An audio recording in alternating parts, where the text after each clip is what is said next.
रूप पाहता लोचनी रूप पाहता लोचनी रूप पाहता लोचनी रूप पाहता लोचनी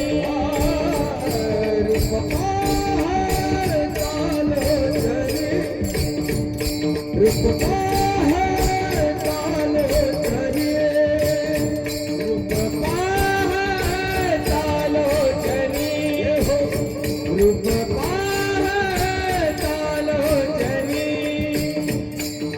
पाहता लोचनी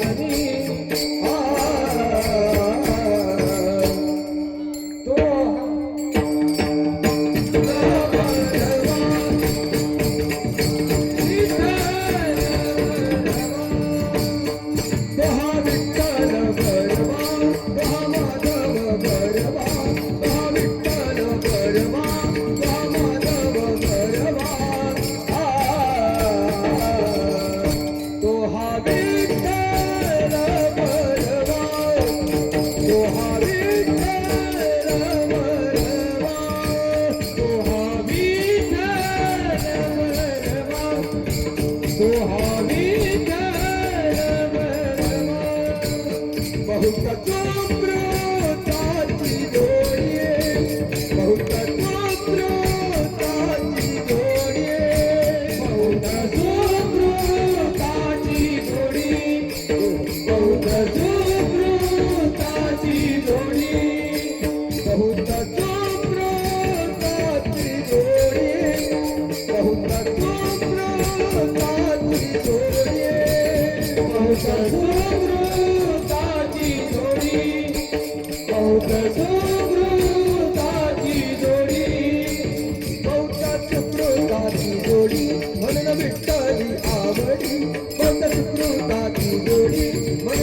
तो हा विठ्ठल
वडवान मामूली को दे आवाज असा थोडा कडक कर हरिओम हरिओम वडवा आवाज हरिओम हरिओम हरिओम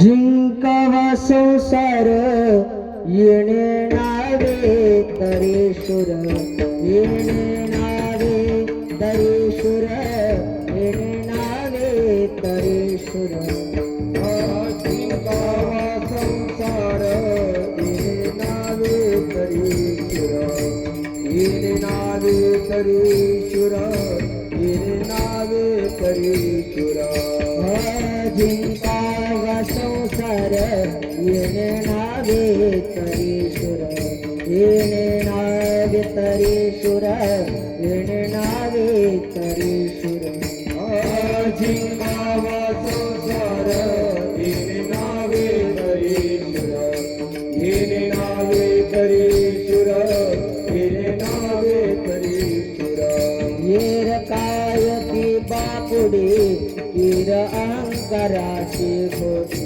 किर अहंकाराची घोडी किर अहंकाराची घोडी येर पायती बापुडी किरांकाराची घोडी किरांकाराची घोडी किरांकाराची घोडी आपण ऐशा नावे देवाधरी जे तो भावे देवाधरी जे तो भावे देवाधरी जे तो भावे आपण ऐसा नावे देवाधरी जे तो भावे देवाधरी जे तो भावे देवाधरी तुझ्या भावे वीर काय ती बापुडी किरहंकाराची घोडी किरहंकाराची घोडी किरहंकाराची घोडी येर गायती बापुडी निरंकाराची घोडी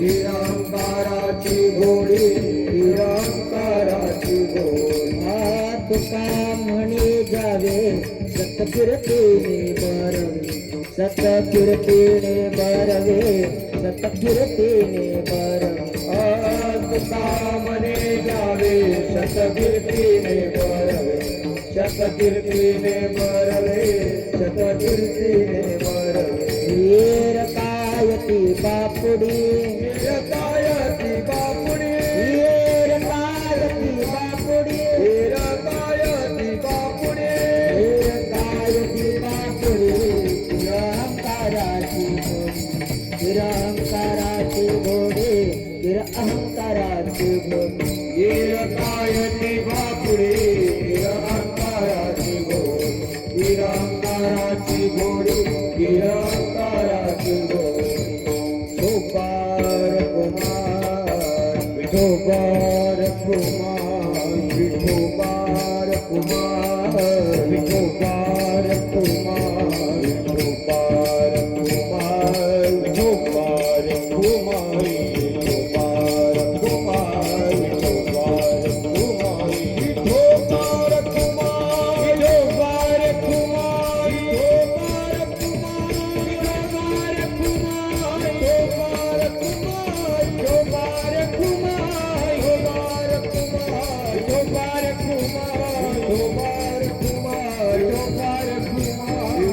विठोबार कुमार विठोबार कुमार विठोबार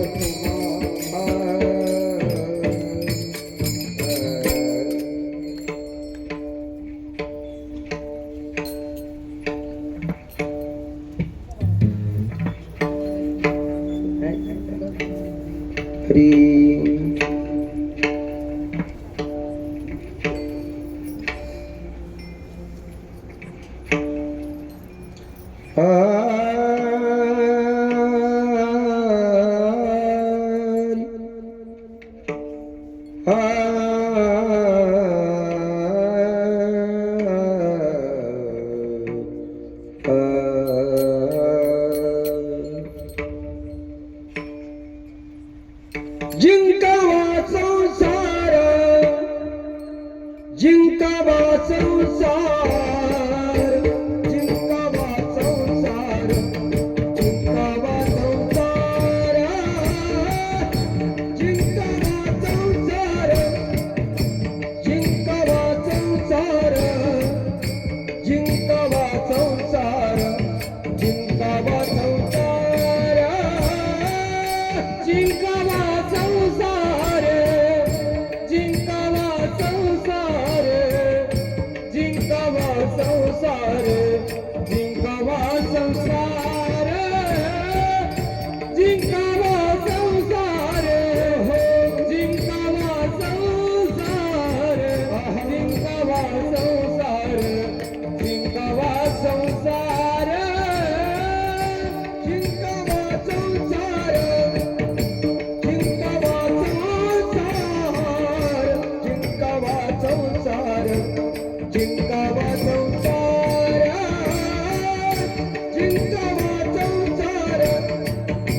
संसार जिंकावा संसार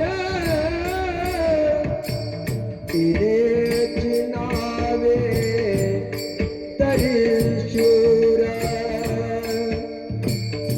तिनेच नावे तरी शूर तिनेच नावे तरी शूर तरी शूर येरा कायती बापुडी येरा कायती बापुडी येरा कायती बापुडी येरा कायती बापुडी येरा कायती बापुडी येरा कायती बापुडी नावे तरी शूर धाने नावे तरी शूर एरा कायती बापुडी एरे कायती बापुडी एरे कायती बापुडी एरती बापुडी एरे कायती बापुडी एरे कायती बापुडी एरे कायती बापुडी कायती बापुडी जिंकावा संसार जिंकावा संसार जिंकावा संसार जिंकावा संसार जिंकावा संसार जिंकावा संसार जिंकावा संसार जिंकावा संसार जिंकावा संसार जिंकावा संसार जिंकावा संसार जिंकावा संसार जिंकावा संसार जिंकावा संसार जिंकावा संसार जिंकावा संसार तिनेच नावे तरी शूर तिनेच नावे तरी शूर येनेच नावे तरी शूर येनेच नावे तरी शूर तरी शूर येरा कायती बापुडी येरा कायती बापुडी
विठ्ठला विठ्ठला विठ्ठला विठ्ठला विठ्ठला विठ्ठला विठ्ठला विठ्ठला विठ्ठला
जिंकावा संसार जिंकावा संसार येणे नावे त्रिशूर येर कायती बापुडी किर अहंकाराची घोडी पण ऐशा नावे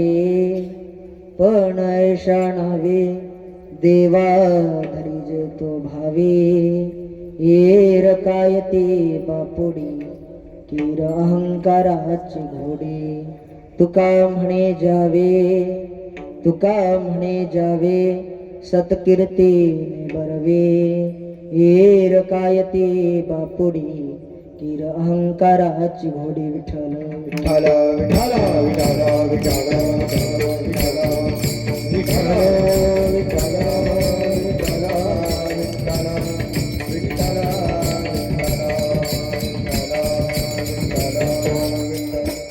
प्रारंभी विनंती करू गणपती विद्याधया सागरा अज्ञानत्व हरोण बुद्धिमती दे आराध्य मोरेश्वरा चिंता क्लेश दुःख दारिद्र्य अवघे देशांतरा पाटवी हिरंभा गणनायका गजमुखा भक्ता बहुतोषवी जयांचे केले स्मरण होय सकळ विद्येंचे अधिकरण तेच वंदो श्री चरण श्री गुरूंचे ते नमस्कार आता महायोग विटे तटे भीमरथ्यांवरम पुंडरीकाय दातुम्नेन्द्री समागत्य तिष्ठन्तमानंद कंदम परब्रह्मलिंगम भजे पांडुरंगा करू प्रथम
विचारू प्रथम मान दुसरे चरण संतांच्या त्यांच्या कृपादाने कथेचा विस्तारू बाबाजी सद्गुरु दास तुका नमो ज्ञानेश्वरा नमो ज्ञानेश्वरा निवृत्ती उदारा सोपान देवा मुक्ताबाई नमो त्रिभुवन पावनी अदत्रय जननी देवाची रायगडी मंदिरी वसे माझा राया चरणासे अर्पितो आजन्म ही काया जगदीश्वरासी जोडली ज्याची ख्याती प्रथम वंदितो तुम्हा छत्रपती जिंकावा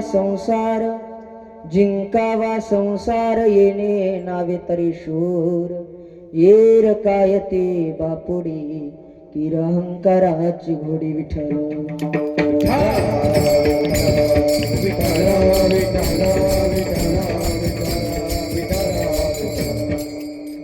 प्रस्तुत प्रसंग प्राप्त स्थळी प्राप्त क्षणी संप्राप्त कीर्तन रूपी सेवेकरता निवडलेला अभंग ज्यांच्या वाणीला सूर्याची प्रखरता चंद्राची शीतलता वेदमंत्राची दिव्यता आईची वात्सल्यता गंगेची सुचिता जगमान्य संत संत मान्य संत देवमान्य संत श्री तुकोबाराय महाराजांचा गाथ्यातील 4 चरणाचा आणि जीवन कसं जगावं हा सांगणारा अभंग सेवेकरता निवडलाय विठ्ठल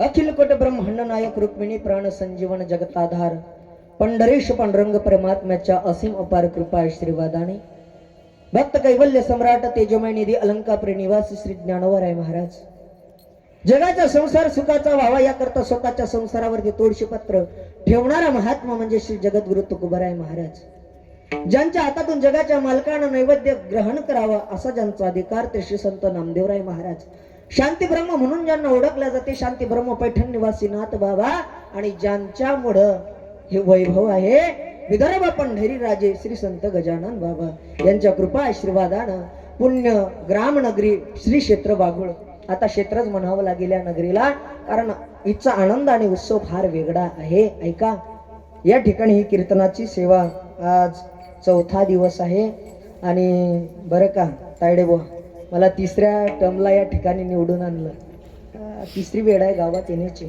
बाबा आवाज सुरुवातीला पाहायला त्रास द्यायला लागला का सकाळ संध्याकाळ कीर्तन चालू आहे आणि तसं होणारच आहे तुम्ही बघत असाल सकाळ संध्याकाळ कीर्तन फार भाग पिंजून काढले आणि तुमच्या गावामध्ये ही 3री वेळ आहे येण्याची ऐका एक सांगू का माझं कीर्तन असो नसो पण या धर्म मंडपामध्ये दरवर्षी श्री समर्थ सद्गुरु श्री संत गजानन महाराज संस्थांचा एक तरी सेवेकरी असू देत जा आम्ही ज्या संस्थेमध्ये शिकलो जी संस्था श्री संत समर्थ सद्गुरु गजानन बाबा ऐका हा प्रगट दिन गजानन बाबाचा उत्सव हा सप्ताह गजानन बाबाच्या प्रगट दिनाचा आणि आजची कीर्तन सेवा ही गजानन बाबाच्या सेवेकऱ्याचीच आहे संस्थांमध्ये सेवा घडली आणि मी गजानन महाराज संस्थांमध्ये पुजारी होतो बाबाची सेवा घडली आणि एका सेवेकऱ्याचं येणं या नगरीमध्ये घडलं माझं परम भाग्य आहे आणि या ठिकाणी श्रीमद भागवताची कथा तुम्ही सगळे श्रवण करत आहात श्री हरिभक्त परायण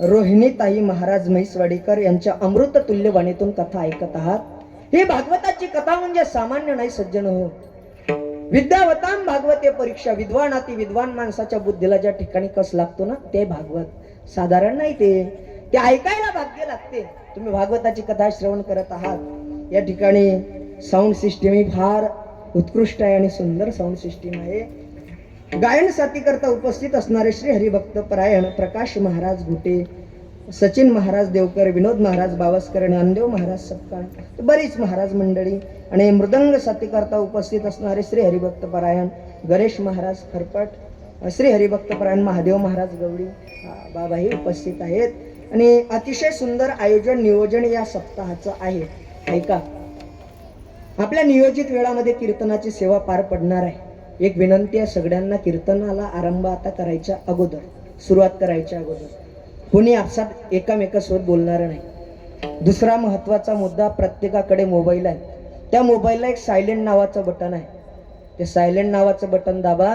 आणि कोणाचाच मोबाईल कीर्तन होईपर्यंत वाजणार नाही याची दक्षता घ्या काय असते महाराज काही काही लोकांना एवढंही कळत नाही आपण कीर्तनात बसलेलो आहे कीर्तनात बसल्या बसल्या मोबाईल उचलतात हा हॅलो मी कीर्तन बसले अरे येड्याचं कीर्तनात आहे ना कीर्तनात मोबाईल नाही उचलायचा आहे का?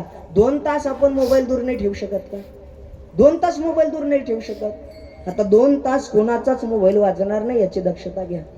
सेवेकरता निवडलेला अभंग जगद्गुरु श्री तुकोबाराय महाराजांचा आहे आणि महाराज या अभंगाद्वारे कसं जीवन जगावं हा विषय प्रतिपादन करतात. विठ्ठल विठ्ठल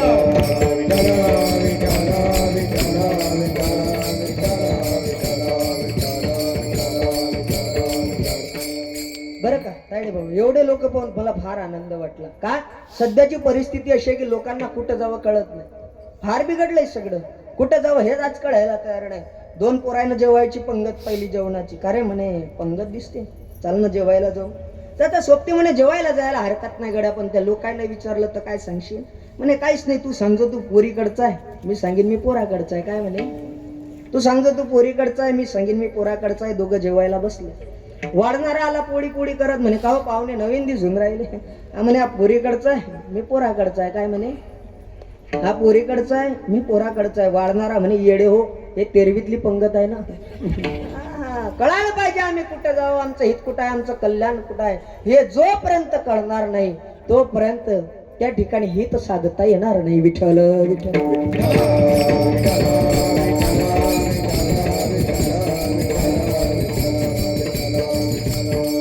उत्सव एका संताचा आहे, गजानन बाबाचा प्रगट दिन आहे. ऐका, 3 वर्ग सांगितले शास्त्रानं. एक स्वच्छा प्रारब्ध, एक अनिच्छा प्रारब्ध, एक परीक्षा प्रारब्ध. परेच्या प्रारब्धानं येत असतो तर भगवंत परमात्मा त्याला आणावं लागत असते, विनंती करावी लागते. परित्राणाय साधूना विनाशाय च दुष्कृताम धर्म संस्थापनार्थाय संभवामी युगे युगे. त्याला बोलवावं लागतं. एक वर्ग आहे तुमचा आणि आपला, आपल्याला यावंच लागतं. जन्म घ्यावा लागतो. का? कर्म शिल्लक राहिला की जन्म आहे, पाप शिल्लक राहिली की जन्म आहे आणि वासना शिल्लक राहिली की जन्म आहे. पण संत महात्मे गजानन बाबाला कोण बोलवलं होतं? नाही बाबा, त्यांनी यावं आपल्या करता. बुडते हे जन न देखावे डोळा, कळवळा आला संत महात्म्याला आणि आपल्या करता गजानन बाबाचं येणं घडलं. आम्ही वैकुंठवासी आलो याच कारणाची, आम्ही वैकुंठवासी आलो याच कारणाचे, आम्ही वैकुंठवासी आलो याच कारणाची, आम्ही वैकुंठवासी आलो याच कारणाचे. ओ बोलिले जे ऋषी सात भावे भरताया, बोलिले जे ऋषी सात भावे भरताया. चाल संताचे मार्ग, चाल संताचे मार्ग, चाल संताचे मार्ग, आडराणी भरले जग. बोलिले जे ऋषी सात भावे भरताया, सात भावे भरताया. साडू संताचे मार्ग, आडराणी भरले जग, साडू संताचे मार्ग, आडराणी भरले जग. आम्ही वैकुंठवासी आलो याची कारणासी. संत महात्म्याचं येणं घडलं. गजानन बाबाचा काय आहे? प्रगट दिन आहे. प्रगट होत असतात संत, देव अवतार घेतो, संत प्रगट होत असतात. आणि गजानन बाबानं या विदर्भाचं सोनं करावं. महाराज, तुमच्या वाघोड नगरीमध्ये गजानन बाबाचं मंदिर व्हावं. मंदिर झाल्याच्या नंतर हे बीजारोपण या सप्ताहाचं व्हावं. आणि या सप्ताहाला महाराज अजून फार मोठं सुरू होणार आहे. हे तो सुरुवात आहे, फार मोठं होणार आहे. हिचं परिवर्तन एवढं होणार आहे. इथं आज उभं राहतो हा मंडप आहे, काही दिवसांना मंडपच नाही महाराज, सभागृह चांगला मोजता येत नाही जगाच्या बापाने, मोजता येत नाही जगाच्या बापाने. ऐसे वैभव दिले गजानन बाबाने, ऐसे वैभव दिले गजानन बाबाने. मोजता येत नाही जगाच्या बापाने, मोजता येत नाही जगाच्या बापाने. ऐसे वैभव दिले गजानन बाबाने, ऐसे वैभव दिले गजानन बाबाने, गजानन बाबाने. वा भुते बाबा, काय गोट आहे. वा, वा, वा. काय गजानन बाबाची कृपा असेल महाराज, आपल्यावरती उपकार आहे तो संत महात्म्याचे. काय द्यावं गजानन बाबाला की आपण त्यांच्या उपकारातून ऋणी त्या उतराई होऊ.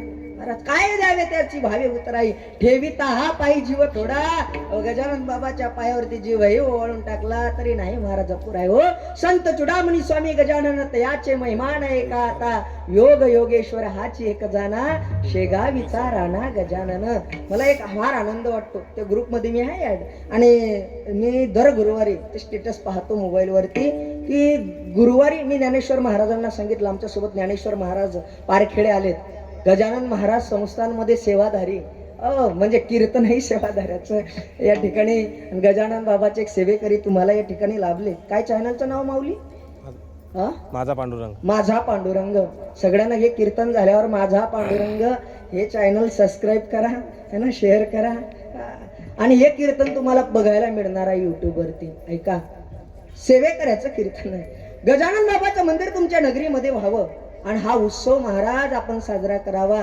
काय दिलं आपण गजानन बाबाला काय द्यावं की आपण त्यांच्या या उपकारातून उतराई होऊ गणुदास बाबा एक प्रमाण शेवटी म्हणतात की गणुदास म्हणे आली ही पर्वणी घ्यावी ती साधवणी प्रयत्नाने प्रयत्न करावे लागतील महाराज या वाघुळात एक मंदिर गजानन बाबाचं व्हावं सांगू का या मंदिराचा महिमा आमचे अनिल महाराज जाधव सांगतात मी शब्द बदल करतो फक्त थोडा ऐका काय आहे वाघुळाचा महिमा या मंदिराचा महिमा या वाघुळ नगरी मध्ये या वाघुळ नगरी मध्ये दिवा जळत तुपाचा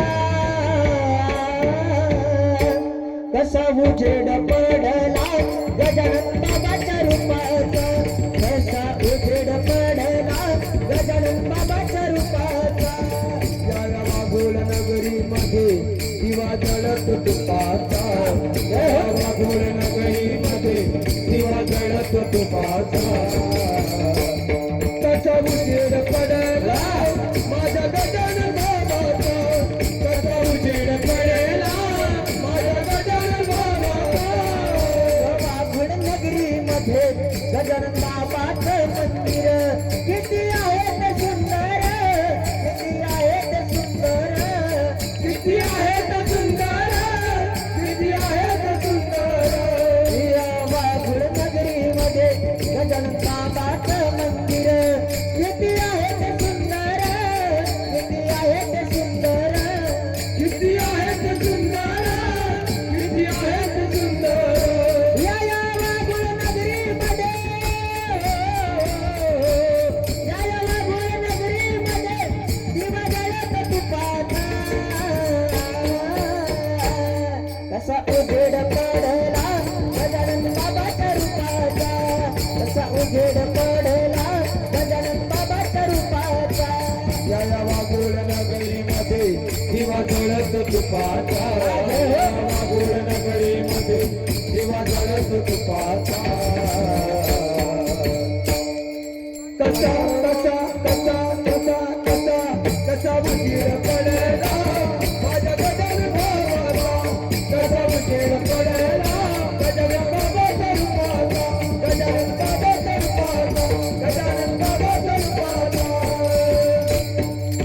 समर्थ सद्गुरु श्री गजानन महाराज की जय उजेडच पडला उजेडच पडला मंदिराचा ऐका गजानन बाबाची कृपा आहे काय द्यावं गजानन बाबाला की त्यांच्या या ऋणातून उतराई होऊ आपण म्हणून श्री समर्थ सद्गुरु श्री संत गजानन बाबा असतील सगळे संत महात्मे असतील ते तुमच्या आणि आपल्या करता आलेत ऐका संत महात्म्यानं काय सांगितलं महाराज संत महात्म्यानं जीवन कसं जगावं हे सांगितलं कशा प्रकारे जीवन जगलं पाहिजे हे सांगतात हो संत कसं जीवन जगावं जेव्हा कसं जीवन जगावं स्वतःच्या बुद्धीनं कळत नाही ना तेव्हा तुकोबाराय सारखे महात्मे आपल्याला कसं जीवन जगावं सांगतात घेतलेल्या अभंगाच्या 4थ्या चरणात तुका म्हणे जावे तुका म्हणे जावे तुका म्हणे जावे तुका म्हणे जावे तुका म्हणे जावे तुका म्हणे जावे तुका म्हणे जावे तुका म्हणे जावे तुका म्हणे जावे म्हणे जावे तुका म्हणे जावे जावे जावे तुका म्हणे जावे तुका म्हणे जावे तुका म्हणे जावे तुका म्हणे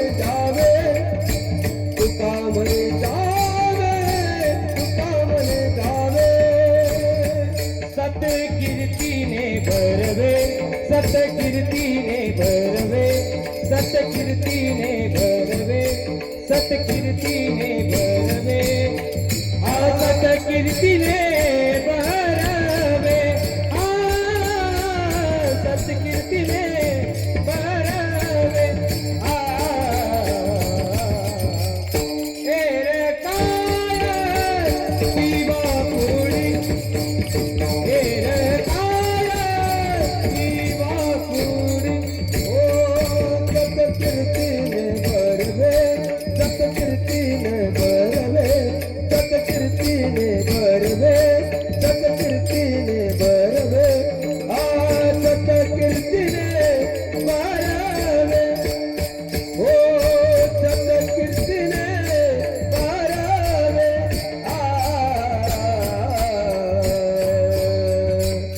येर काय दिवा पुरी येर काय दिवा पुरी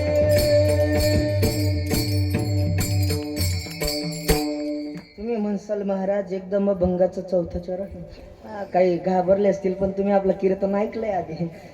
मागच्या वर्षी मला वाटतं चौथ्याहून पहिल्याहून दुसऱ्याहून नाही चौथ्याहून पहिल्याहून तिसऱ्याहून दुसरं. आता कुठं जाईल काही नेम नाही, हे भरवसाच नाही. आता ऐका, चौथ्या चरणात प्रवेश केला. मी अभंगाचा दृष्टांत आणि सिद्धांत असा विचार करत असतो. तुकोबाराय कसं जीवन जगावं हे सांगतात, कसं जीवन जगलं पाहिजे. ऐका, जीवन कशाला म्हणतात. गुरुवर्य गुरुनाम गुरु हरिभक्तपरायण प्रातस्मरणे वैकुंठवासी लक्ष्मण बाबा खोडके म्हणायचे, मातेच्या गर्भात जाईपर्यंतच्या मिळालेल्या आयुष्याला जीवन म्हणतात. कशाला म्हणतात जीवन. मातेच्या गर्भात जाईपर्यंतच्या मिळालेल्या आयुष्याला जीवन म्हणतात. जन्म मिळणं वेगळं आहे, जीवन कळणं वेगळं आहे. ऐका, जन्म मिळणं वेगळं आहे, जीवन कळणं वेगळं आहे. मनुष्य म्हणून जन्माला येणं वेगळं आहे, मनुष्यत्व प्राप्त करणं वेगळं आहे. जन्म ही माणसाच्या हातात नाही, मृत्यू ही माणसाच्या हातात नाही, पण जन्म आणि मृत्यूच्या मधातलं जीवन आपल्या हातात आहे. कसं जगलं पाहिजे. ऐका, एका कवीनं फार सुंदर रेखाटले की 2 घडीचा डाव त्याला जीवन ऐसे नाव. 2 घडीचा डाव आहे, त्याला नाव आहे जीवन. मग हे मिळालेलं जीवन कोणत्या मूल्याकरता आपण खर्ची घालतोय याच्यावर जीवनाचं मूल्य ठरत असते.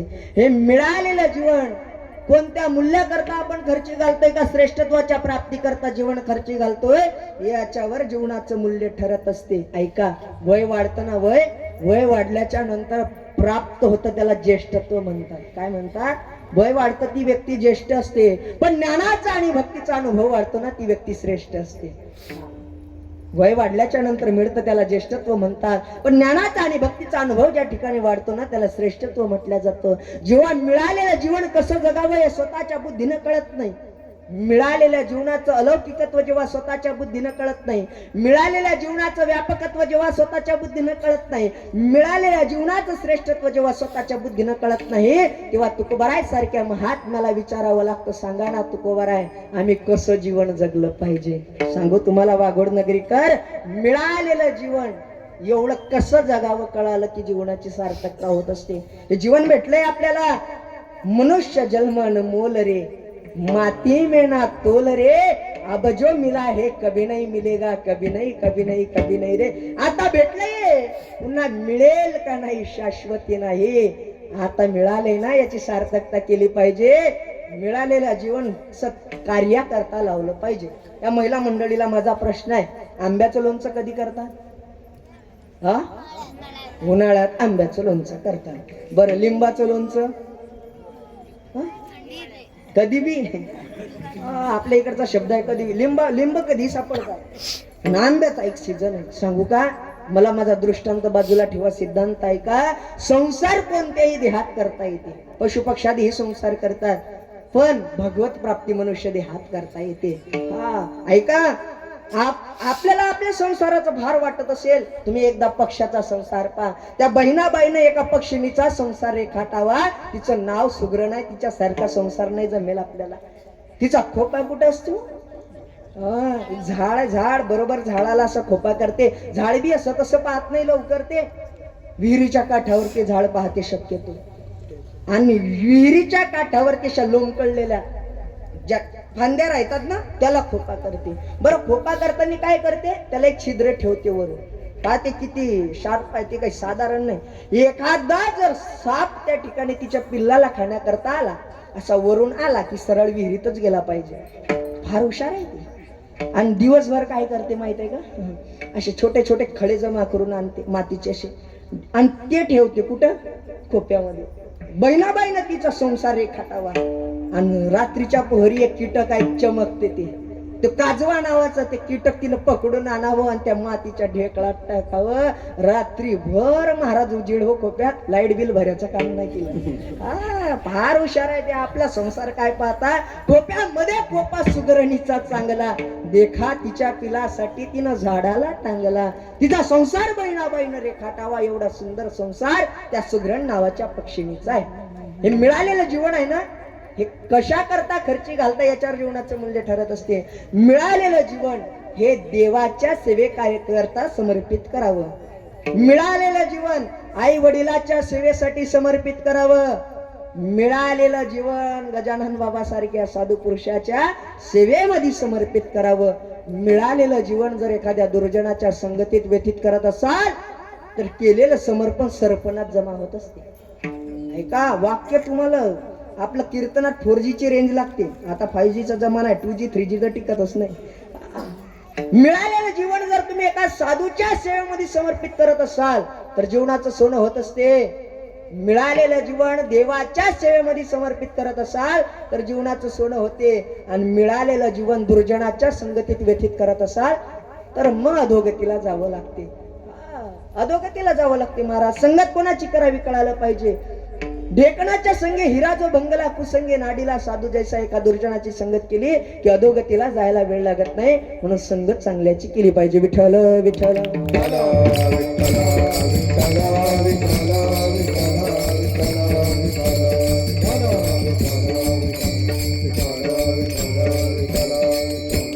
बोर नाही उरायले तुम्ही.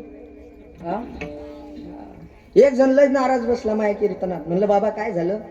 म्हणे महाराज मला उपास आहे ना. म्हणलं डबल धरू नका, पण असं तोंड कीर्तनात करू नका. चांगलं बसलं पाहिजे कीर्तनात. वट्यावर गप्पा मारताना कसे बसतो, मग सांगायचं काम नाही ते. पण कीर्तनात बसले की आम्हाला कायचे तोंड पाहिले की घड्याळच पाहावे लागत. काय महाराज, इथं बसताना आनंदात बसलो पाहिजे. मी एक प्रश्न विचारू का, तुम्ही गजानन बाबाला फुलं कशी वाहता, सुकलेली नेता का नाही. मग ताजे फुलं नेता. मग त्या गजानन बाबाच्या या दरबारामध्ये बसतात असताना कसं बसलं पाहिजे, आनंदात बसलं पाहिजे. आपल्या कीर्तनाच्या नियोजित वेळेपर्यंत असे बसा, चेहऱ्यावरचा आनंद दिसला पाहिजे, हसलं पाहिजे. महाराज, आनंद या जीवनाचा सुगंधा परी दरवडावा, आनंदात असलं पाहिजे. मिळालेलं जीवन जेव्हा कधी कसं जगावं हे कळत नाही ना, तुकोबाराय सारख्या साधू पुरुषाला विचारावं लागतं. सांगा ना तुकोबाराय, आम्ही जीवन कसं जगावं. महाराज, दोन पद्धतीनं आलेलं मरण, आदर्श मरण सांगितलंय शास्त्रानं. आदर्श जगणं कशाला म्हणतात आणि आदर्श मरण कशाला म्हणतात सांगतोय तुम्हाला. आदर्श जगणं काय आहे, जीवनात दीनता असू नये, कष्टाचं जगावं आणि मिळेल त्यात संतुष्ट राहावं, याचं नाव जीवन आहे. याचं नाव आहे काय, आदरानं गावात जगणं, याचं नाव आहे. ऐका, काय कष्टाचं जगावं माणसाने, मिळेल त्यात संतुष्ट राहावं. आमचे गुरुवर्य म्हणायचे, बुवा या सप्ताहातल्या लोकांचं जेवढे धन्यवाद द्यावे तेवढे कमी आहेत का. दोन व्यक्तीचे धन्यवाद केले पाहिजे. ऐका, पंगत देणाऱ्याच्या बद्दल सांगतोय मी. आज कोणाची पंगत होती आपले, गोविंदा भाऊ बोचरे. ऐका, आमचे गुरुवारे म्हणायचे पंगत घेणाऱ्यामध्ये दोन वर्ग आहे, दोनाचंही कौतुक केलं पाहिजे. एक वर्ग श्रीमंत वर्ग आहे, त्याचं कौतुक का करावं. अरे पैसा आहे, संपत्ती आहे त्याच्याकडे, पण दान कुठं द्यावं त्याला कळालं, त्यानं सप्ताहामध्ये पंगत दिली ना, त्याचं कौतुक केलं पाहिजे. दुसरं कोणाचं कौतुक करावं, गरीबाचं कौतुक करावं. दुसऱ्याच्या कामाला जाणार रोजदारीनं आणि म्हणते महाराज सप्त्यामध्ये आपली पंगत घे जा. दुसऱ्याच्या कामाला जाणारा व्यक्ती आणि तो म्हणते महाराज आपलं पंक्तीत नाटक जा, आपली पंगत घ्या.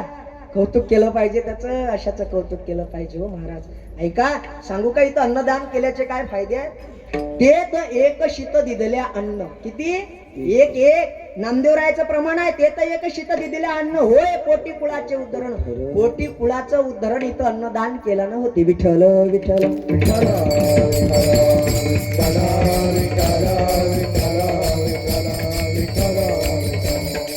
इथं दान केलं पाहिजे. पाहिजे. ऐका, आदर्श जगणं कशाला म्हणतात? विना दैन्येन जीवनम, जीवनात दीनता असू नये ते आदर्श जगणं आहे. आदर्श मरण कशाला म्हणतात? ऐका, आदर्श मरण या मातृभूमीची सेवा करता करता आलेलं मरण आदर्श मरण आहे. या देशाची सेवा करता करता आलेलं मरण आदर्श मरण आहे. मोगम काहीच बोलणार नाही. ज्ञानोबारायची ओवी आहे याला. ज्ञानोबाराय सांगतात ना तरी रणी येत, झुंजता वेचले जीवित तरी स्वर्ग सुखानं कडीत पावसिल. ज्ञानोबाराय सांगतात देशाची सेवा करता करता आलेलं मरण आदर्श मरण आहे. दुसरं आदर्श मरण सांगतोय, सकाळी ब्रह्ममुहूर्तावरती उठावं, सकाळी ब्रह्ममुहूर्तावरती उठावं, देवाचं स्नान करावं. देवाची आंघोळ झाली, स्नान झालं देवाचं, गंगेच्या यमुनेच्या गोदावरी सरस्वती नर्मदे सिंधू कावेरी जलस्वी सनंदिम करू, देवाचं स्नान करावं. स्नान झाल्याच्या नंतर त्या ठिकाणी देवाला टिळा लावावा, देवाची आरती करावी, नामस्मरण करावं. नामस्मरण करता करता देह त्याग करावा. आदर्श मरण आहे महाराज. देवाचं नामस्मरण करता करता आलेलं मरण आदर्श मरण आहे. दुसरं आदर्श मरण सांगतो, गजानन बाबाचा पालखी सोहळा चालला पंढरपूरला. पालखी सोहळ्यामध्ये हजर आहे, मृदंगाचा आवाज येतोय, टाळाचा नाद ऐकायला मिळतो आणि भजनाचा आवाज येतो. त्या भजनाच्या आवाजात देह सोडावा. आदर्श मरण आहे आदर्श मरण. अशा मरणाचा हेवा करावा. कधी कधी देवाला प्रार्थना करतो की कीर्तन करता करता देह पडावा. ते असं घडू दे, पण तसं घडेल का नाही माहित नाही. पण ताजुद्दीन महाराजासारखा एक महात्मा कीर्तनामध्ये प्राण सोडतो, असा देह पडावा महाराज. ते आदर्श मरण आहे. सांगू का, माणसानं मरावं तसं चांगलं मरावं, की जगानं त्याची आठवण काढावी असं नेलं पाहिजे. सांगू का, मरणाचे लक्षण असतात सज्जनो. 6 महिने अगोदर मरण कळत असते. किती महिने अगोदर? 6. ऐकायचं का तुम्हाला? घाबरसाल नाही ना? पक्का सांगूच? काही काही धापीनच जाते. कोरोनामध्ये अर्धे धापीन गेले. हो, कोरोना झाला म्हणलं की ते धापीन गेले अर्धे. बरं ऐका, सांगणाऱ्याला माहित आहे, ज्या अर्थी मला माहित आहे मी घाबरतो का नाही घाबरत. मरणच आहे प्रत्येकाला. एक दिवस पूर्णविराम प्रत्येकाच्या जीवनाला लागणार आहे. आता हे लक्षण तुम्ही कधी ऐकले नसाल. लिहून देतो स्टॅम्प पेपरवर की हे कधीच ऐकलं नसेल. ऐका, लक्षण ऐका. का? कारण आपल्याला जीवन जगत असताना कसं जीवन जगायचं आहे, प्रत्येकाला मरायचं आहे एक दिवस. हे लक्षण ऐका. मोगम नाही महाराज, प्रत्येक ग्रंथात लिहून ठेवलेल्या गोष्टी आहेत. ग्रंथ नंबर, ग्रंथाचं नाव आहे कथा कल्पतरू. तुम्ही वरचा आकाश आहे एकदम स्वच्छ आहे, डोक्यावरती सूर्य आहे म्हणजे मध्यान्नाची वेळ आहे, पूर्व दिशेला जात आहात. पूर्व दिशेला जात असताना सावली कधी दक्षिण दिशेला पळत नाही. कुठे महाराज, सावली कधीच दक्षिण दिशेला पळत नाही. ज्या दिवशी सावली दक्षिण दिशेला पळेल, आयुष्य किती राहिलं? 6 महिने राहिलं फक्त. ऐका, तयारी करून ठेवली पाहिजे मरणाची. आमचे गुरुवर्य उन्हाळे बाबा म्हणायचे, ओळकटी बांधून तयार असलं पाहिजे. ओळकटी बांधून, कारण महाराज कधी जाईल काही नियम नाही. म्हणून तुकोबाराय अभंगाद्वारे जीवन कसं जगावं सांगतात. दुसरा पुरावा सांगतो, जलाशयाचं ठिकाण आहे, नदीचा काठ आहे, नदीच्या काठी उभ्या पाण्याच्या ठिकाणी संपूर्ण शरीर दिसते, पण एवढा जर भाग शिराचा दिसत नसेल तर आयुष्य किती राहिलं? कोणी पाण्याच्या ठिकाणी जाजू नका आणि कुठाने करू नका, म्हणजे घरावर गोटे आपल्या. ऐका, तिसरा पुरावा देतो तुम्हाला. अंगावरती बादल्याच्या बादल्या पाणी घेणं सुरू आहे. खांद्याजवळचा आणि हा हृदयस्थानी असणारा भाग एवढं पाणी घेऊनही कोरडाच राहत असेल तर महाराज म्हणतात फक्त 2 महिने राहिलं. किती? तुम्हाला एका दिवसाला आणून सोडतो. एका लय झालं 6 महिने, 4 महिने, 2 महिने, चला आता एका दिवसाला. पहिला पुरावा ज्ञानोबारायचा. मोगम काहीच नाही. तुम्ही ग्रंथ उकला, पुरावा देतो. ज्ञानोबारायचा पुरावा आहे. ज्ञानोबारायचा माझ्या आळंदीच्या मालकानं पुरावा द्यावा. कानी घालून या बोट नाद जे ऐकावे ना ऐकता जाणावे 9 दिवस. ऐकलं काय कधी? ऐका, कानात बोट घालायचे आणि हा विण्याचा आवाज चालू आहे बाबा, विनेकरी बाबा, तो नाच चालू आहे शरीरामध्ये विण्याचा. हा विनाचा आहे, याचा नाच चालू आहे ब्रह्मनाथ शरीरात. कानात बोटा घातले की गंग असा आवाज येते, असा रात किड्यासारखा. माऊली म्हणतात ज्या दिवशी आवाज येणं बंद झाला की नाही, समजून जायचं 9 दिवस आहेत आपल्या. किती बोन कानात असं बोट करून पाहू नका, मी सांगतोय, फक्त लक्ष असू द्या. ऐका, पुरावा नंबर आता ज्ञानोबाराय सांगतात, डोळीच्या बुबुळानं दिसता जाणं आयुष्याची गणना 7 दिवस. पारखेडे बा, डोळीच्या बुबुळातलं तेज चाललं जाते, चेहऱ्यावरची तेजी चालली जाते. किती राहते आयुष्य? फक्त 7 दिवसाचं राहते. जमला आता या, अजून आता एका दिवसावर जायचं आहे आपल्याला. माऊली म्हणतात डोळे ठेवून या बोट चक्र जे पहावे न दिसता जाणावे 5 दिवस. डोळ्यावर बोट ठेवायचे, काय दिसते? बंगला, गाडी नाही, वावर हॉटेल काहीच नाही दिसत. डोळ्यावरती बोट ठेवले की चक्र दिसते. काय दिसते? पाकिट ते नाही दिसत. डोळ्यावरती बोट ठेवले की चक्र दिसतात, प्रकाश दिसते, चांदण्या दिसतात. ज्या दिवशी ज्ञानोबा राय म्हणतात ते दिसणं बंद झाले का नाही. किती राहिलं आयुष्य? 5 दिवस राहिलं. 5 बस झालं. 9 दिवस, 7 दिवस, 5 दिवस. आता एका दिवसावर आणतो तुम्हाला. ज्ञानोबा राय शेवटचा पुरावा देतात. नासागरीचे अग्र न दिसता नयनी तोची दिनी म्हणा रामकृष्ण. हे जुने म्हातारे असतात का नाही, हे म्हणतात पहिले त्याच्या नाकाचा शेंडा. काय म्हणतात जुने लोक? हा पुरावा ज्ञानोबा राहायचा आहे. नासागरीचे अग्र न दिसता नयनी तोची दिनी म्हणा रामकृष्ण. हे पुरावे आहेत मरणाचे. ओळखटी बांधून तयार असलं पाहिजे. आणि जीवन कसं जगावं, आदर्श मरण कधी यावं, आदर्श मरण येण्याकरता काय करावं, कशा प्रकारे जीवन जगावं. जेव्हा हे स्वतःच्या बुद्धीनं कळत नाही ना, तेव्हा तुकोबाराय सारख्या साधू पुरुषाला विचारावं लागतं. सांगा ना तुकोबाराय आम्ही कसं जीवन जगलं पाहिजे, सांगा ना तुकोबाराय आम्ही कसं जीवन जगलं पाहिजे. तेव्हा तुकोबाराय सांगतात कसं जीवन जगावं. घेतलेल्या अभंगाच्या 3ऱ्या चरणात.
चांगलं जीवन जगण्याकरता, जीवनाचा उद्धार करून घेण्याकरता भगवंत आपलासा केला पाहिजे. पण तो आपलासा करण्याकरता काय महत्वाचा आहे? तो अंतकरणातला भाव महत्वाचा आहे. काय महत्वाचा आहे? अंतकरणातला भाव महत्वाचा आहे. भाव बळे आकडे येरविनाकडे. भावाशिवाय देव कळत नाही. मग तू कोरायनं सांगावं भाव शक्ती प्रबळ पाहिजे. काय पाहिजे? भाव शक्ती प्रबळ पाहिजे. देवानं दिलेल्या चर्मचक्षुन हे जगत दिसते. काय दिसते? देवानं दिलेल्या चर्मचक्षुन जगत दिसते. पण संत कृपेने प्राप्त झालेल्या भावचक्षुन जगातलं पावित्र्य दिसत असते. ऐका, देवानं दिलेल्या चर्मचक्षुन वाहणारी एखादी नदी दिसते. पण भावचक्षुन संत कृपेने प्राप्त झालेल्या भावचक्षुन वाहणारी नदी एखादी गोदावरी दिसते, नर्मदा दिसते, तापी दिसते. देवानं दिलेल्या चर्मचक्षुन दगड दिसतोय. पण संत कृपेने प्राप्त झालेल्या भाव शक्तीनं दगडात सुद्धा देव दिसतो. काय दिसतो? दगडात सुद्धा देव दिसतो. भाव शक्ती प्रबळ पाहिजे. तुम्ही एक बोर उरायले का? मला असं वाटते काय माहितीये का, जे हिताचं आहे, जे कामाचं आहे का नाही, ते कडू असते. कारलं कसं गोड आहे का नाही? मग कसं आहे? कडू आहे. पण कारलं कामाचं आहे. लिंबाचा पाला कडू आहे पण कामाचा आहे. हे ऐकताना कधी कधी बोर वाटेल महाराज, अशा गोष्टी पण या हिताच्या आहेत, या कामाच्या आहेत. ऐका, एक जण माझ्या समोर लय नाराज बसला कीर्तन. मी म्हणलं बाबा तुम्हाला काय झालं? तर म्हणे महाराज मग अंगावर कर्ज आहे. आता मी ना फेडा ते कसं बसलं पाहिजे एवढं कळालं पाहिजे. आणि झोप अशी आहे बोळा ती कीर्तनातच येते. त्याला बेकार आहे. कुठे येते ते कीर्तनातच येते. झोपीचे प्रकार आहे. झोपीचे तर प्रकार एवढे भारी आहेत. काही काही जण असे बारीक डोळ्यावाले बसले असतात कीर्तनात. बारीक डोळे ना असे ते झोपतात, असे बारीक डोळे करून. दुसऱ्या क्रमांकाचे असे मोठ्या डोळ्यावाले ते असे पाहतात. आपल्याला वाटते ते जागीच आहे काय, कीर्तनच ऐकू राहिलं का, ते झोपेल असते. आणि तिसऱ्या नंबरचं याच्यापेक्षा भारी असते. त्याला कीर्तनात आल्या आल्या झोप लागते. आणि कीर्तन झाल्यावर त्याला बाजूचा उठवते, झालं कीर्तन. मग ते झालं बी का, त्याचं कीर्तनच सगळं झोपेत जाते. ऐका, असं आनंदात बसलं पाहिजे कीर्तनामध्ये. तुकोबाराय म्हणतात जीवन कसं जगावं, भाव शक्ती प्रबळ पाहिजे. सांगू का तुम्हाला, एक वर्ग असा सांगितलाय शास्त्रानं, तो जन्माला येताना माणूस म्हणून जन्माला येतो, मरताना माणसासारखा नाही मरत, पशुसारखा मरतो. जन्माला येताना माणसासारखा येतो आणि मरताना पशुसारखा मरतो. आम्ही एकाच्या घरी चहा प्यायला गेलो, एका व्यक्तीच्या घरी, आणि त्या व्यक्तीच्या वडिलाचा फोटो असा टांगलेला होता. गळ्यात माळ नव्हती, टिका होता, डोक्याला टोपी होती. म्हणलं का हो, डोक्याला टिक्का दिसतोय, डोक्यावरती टोपी, तुमचे वडील फार धार्मिक होते वाटते. तो म्हणे महाराज तुम्ही त्या टिड्यावर आणि टोपीवर जाऊ नका. माझ्या वडिलांनी म्हणे गावात एकाचही चांगलं होऊ दिलं नाही. गावात सप्ताह असेल तर कधी बंद पडेल याच्याकरता त्यांची फार कार्यरत होते ते. या कार्याकरता कधीच चांगलं होऊ दिलं नाही. महाराज आम्ही त्यांच्या आस्थापुटी नेऊन सोडल्या माहित आहे का. म्हणलं कुठं. ओंकारेश्वर मध्य प्रदेश. म्हणलं का, महाराष्ट्रात नद्या नव्हत्या का, तापी पूर्णा ह्या नद्या महाराष्ट्रात आहेत. तो म्हणे महाराज अशाचा वाराही महाराष्ट्रात येता कामा नाही. सांगा, एवढे खतरनाक लोक आहेत काही काही. महाराज एका माणसानं तर एवढा काव आणला गावाला, पुरं गाव हैराण करून सोडलं. आणि त्याचा अंतकाळ जवळ आला. मरायच्या वेळेस फक्त आता काही दिवस राहिले त्याच्यानं त्यानं गावाची भेट घेतली लोकांची. म्हणे गावात मी नाही एकाचंही चांगलं होऊ दिलं नाही, गावात कोणाचं चांगलं होऊ दिलं नाही, पण मला फार पश्चाताप आलाय. मी जाता जाता सगळ्यांची माफी मागतोय. आणि एक गोष्ट करा, मी मेल्याच्या नंतर माझा पाय बांधा एका दोराला, आणि तो दोर बांधा घोड्याच्या नालीला, याला बरोबर नातीला, आणि मला फरफटत न्यायचं. लोक म्हणत जमलं गड्या, आता सगळा करचळाच काढायचा. आता हम्मीला तिसऱ्या दिवशी लोकांना घोडा आणला, दोराची व्यवस्था केली, पाय बांधला, साऱ्या गावातून फरफटत नेणं चालू झालं. तेवढ्यात काय झालं, महाराज पोलिसाची गाडी आली आणि सारं गाव जेलात नेलं. कुठं नेलं, सारं गाव जेलात नेलं पोलिसवाल्यानं. आणि ते पोलिसवाले सांगायला लागले म्हणे, यानं जाता जाता हा पोलीस स्टेशन मध्ये कालच येऊन गेला आणि यानं सांगलं सारं गाव मला मारायला होते. हे कधी माझं बजेट बसवतील काही नेम नाही, मला जर काही झालं तर याला सर्वस्वी जबाबदार संपूर्ण गाव राहील. म्हणजे जाता जाता तो जिवंत होता तोपर्यंत गावाचं भलं होऊ दिलं नाही, आणि जाता जाता सारं गाव जेलात टाकून गेला.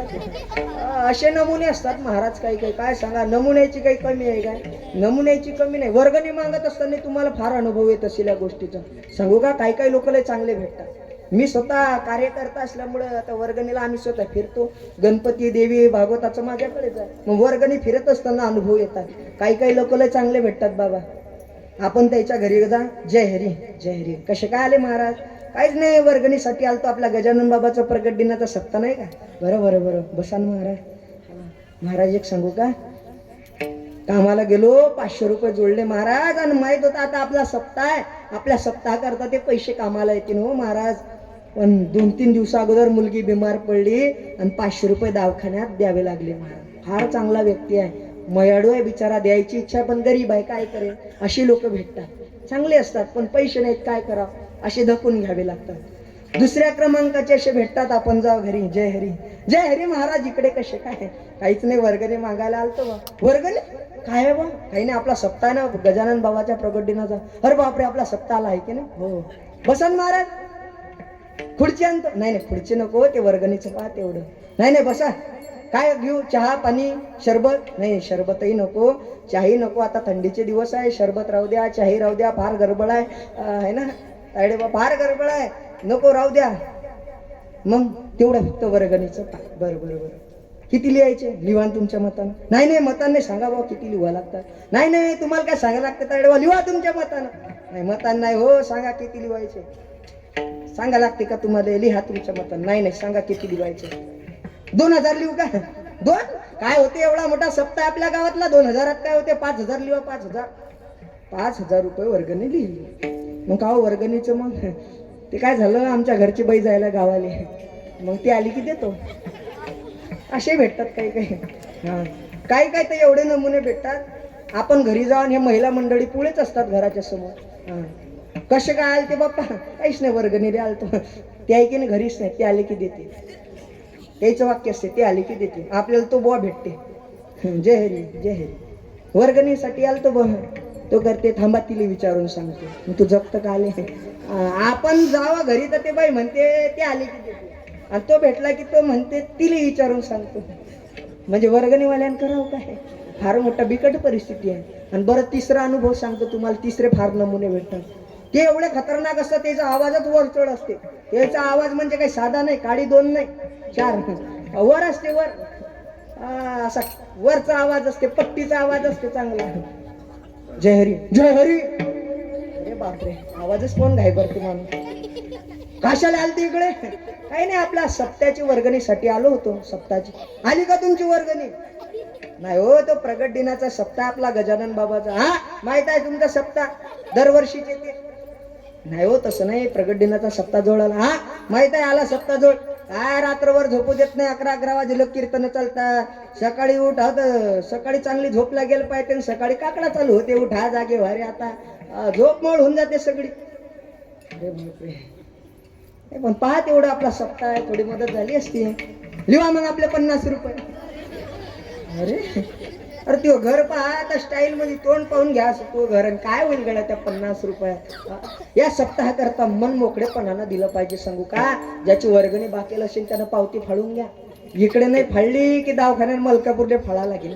म्हणून इकडे पावती फाळा सांगू का तुम्हाला ऐका मी एका सप्त्यात कीर्तन केलं महाराज एवढे त्या सप्ताहाचं नाव होतं लाडक्या बहिणीचा सप्ताह काय होतं लाडक्या बहिणीचा सप्ताह सगळ्या गावातल्या लाडक्या बहिणीनं सप्त्याचं आयोजन केलं महाराज आणि ज्या 1500 रुपये भेटतात की महिन्याचे ते एका सप्त्याला दिलं असं समजलं की 1 महिना आपल्याला पैसेच नाहीत भेटले ते माणसाला जो तो आमच्या काय 1500 रुपयाचे ते काय पण सांगू का तुमच्यात एक फार ताकद दिली आता देवान बरं तुम्हाला भेटले नसते तर मग काय केलं असतं हा भेटले नसते तर काही काय करू शकले असते काहीच नाही ते 1500 भेटतात की नाही एक काम करा 1500 नका देऊ 500 तुम्हाला राहू द्या पण ते 1000 रुपये वर्षातून एकदाच सप्ताह येतो ते 1000 रुपये या सप्ताह करता द्या अजून सप्ताहाला महाराज काय असते माहितीये का तुम्हाला फार सोपं वाटत असेल एक महाराज बोलवणं काही सोपं नाही हे गायनाचार्य आहे साऊंड आहे एवढा मोठा मंडप आहे पैसे लागतात हे फक्त कार्यकर्त्याला कळते आपल्याला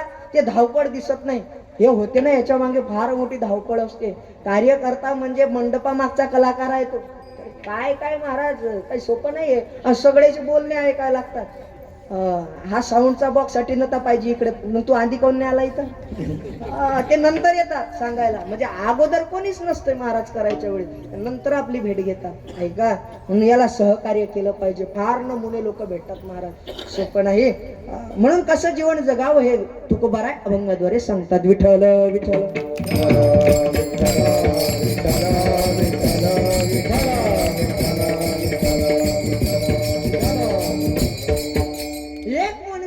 एक वर्ग असा आहे जन्माला आला मनुष्य म्हणून आणि मरताना पशु सारखा मेला दुसरा वर्ग आहे माणूस म्हणून जन्माला आला आणि मरताना माणसासारखाच मेला तो चांगला आहे जन्माला आला माणूस म्हणून माणसासारखा मेलाय ऐका आणि तिसरा वर्ग असा आहे तो जन्माला येताना मनुष्य म्हणून माणूस म्हणून जन्माला आला आणि मरताना या जगाचा निरोप घेताना देव माणूस म्हणून या जगाचा निरोप घेतला हे माणसं फार दुर्लभ आहेत सांगू का पाणी निघून गेल्या